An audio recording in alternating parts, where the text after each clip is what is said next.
Good morning. This is the Great Basin Smoke Dispersion Briefing for this Monday, March 7th. Taking a look at precipitation the past 7 days, looking at the right-hand side of the screen, much of the Great Basin less than 25% of normal precipitation. A little bit further up to the north, some more. But on the left-hand side, it does show a half-inch to quarter-inch across much of the area, especially across Idaho and across the Wasatch Chain and parts of Nevada.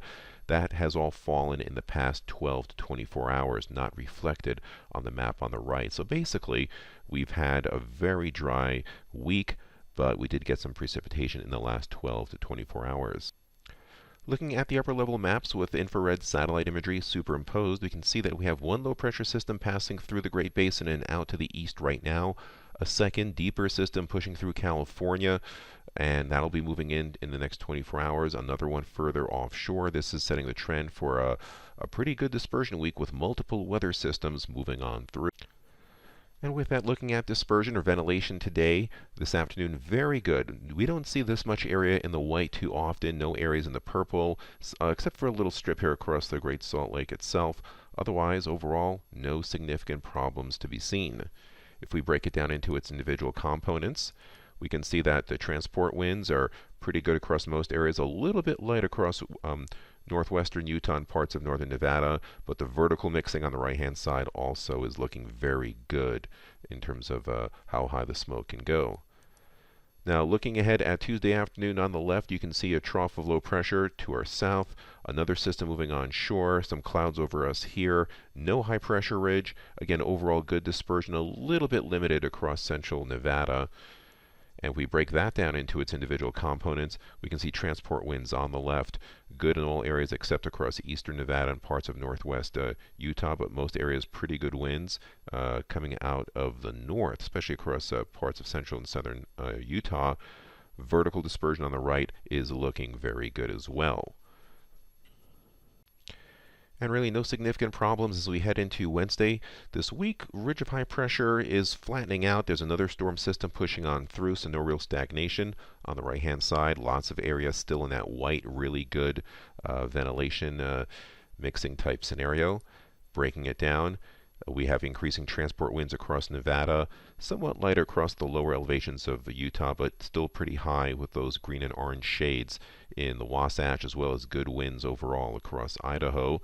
And looking on the right-hand side, vertical mixing, we don't see too many whites and purples, lots of yellows and oranges on the right-hand side. That's mixing heights 5,000, 8,000 feet, so looking very good mixing-wise.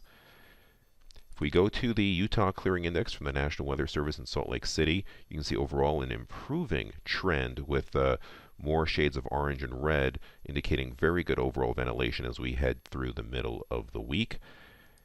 Looking at precipitation totals expected, most significant across Nevada, staying fairly dry across Utah, parts of Arizona.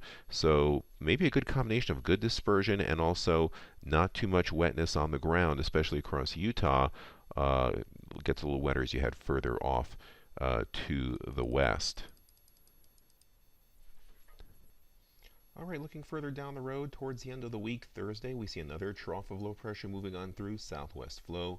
Atmosphere unstable. Under these greenish colors, there'll be some light precipitation. On the right-hand side, areas in white indicating excellent overall dispersion. Other than a few pockets, dispersion is very good, and that'll continue through the period. So as we go through the next couple of days, here's a look at Friday. Similar story. Low pressure on the left over us. Areas in white on the right indicate good vertical and horizontal mixing. And as we go towards the weekend, similar story. As one low pressure system departs, another one takes its spot.